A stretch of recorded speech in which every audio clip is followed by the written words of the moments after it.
Companions, welcome. I want to tell you about some things I spotted.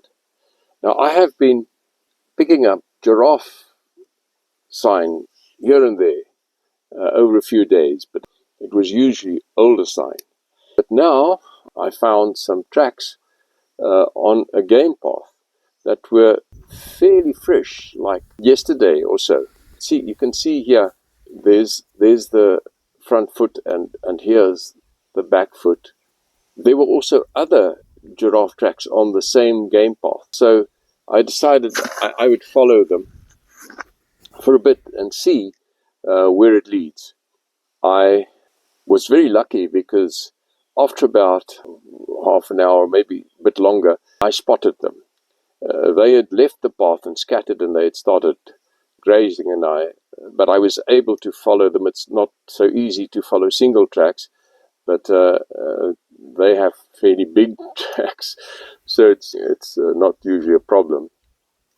Anyway, they hadn't spotted me initially, and I was able to watch them for a while. But then one of the females spotted me. I think she was not quite sure what she was looking at because I was standing dead still behind some foliage. It's interesting to me always because game, the moment they realize that you are watching them, they become very restless and they usually take off. And it was the case with this female. I think she also understood that I was looking at her. There were, I think, 6 of them in little herd, young ones, and some females, more mature females, and she was going to spook all of them. So I thought I'd try and get a quick snap.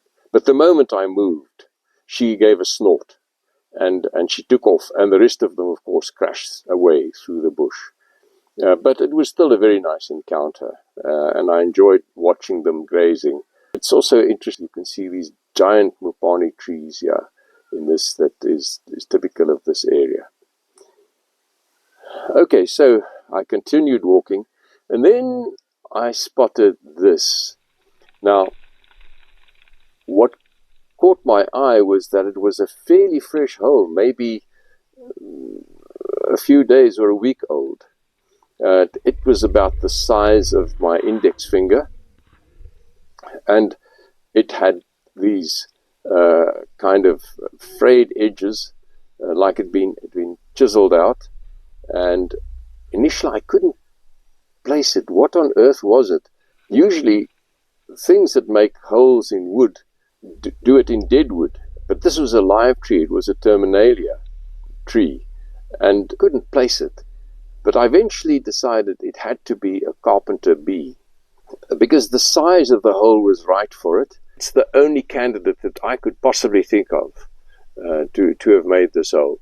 The carpenter bee has got these strong mandibles, and they actually chew out the wood, and that would give that kind of frayed edges around the sides of the hole. The hole usually goes in for about 25 millimeters or so, and then it turns along the grain of the wood.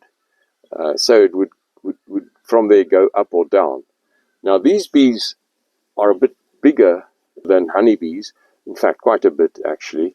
The females can sting, but they don't usually sting unless you try to handle them, or if you press down on them, of course. The males can't sting. So I didn't want to put my finger into the hole because she might be there and I might get a nasty sting. So I just looked at it from the outside. Anyway, I didn't want to disturb her if she was there. Sometimes these tunnels branch out inside the tree, and she would lay her eggs there, and she would make kind of plugs out of pollen that larvae would eat when they hatch. And then as they mature, they come out, and they are bees. They're quite interesting, these bees. They're very important pollinators, of course, like other bees, and they collect pollen. Now, there are several subspecies of these carpenter bees, and I don't know which one made this hole, but I think it's the black carpenter bee. And now I'm not going to burden you with the scientific name. It's probably not important. Okay. Okay, so I think this was about all that really happened on this walk. So I'm going to leave you now.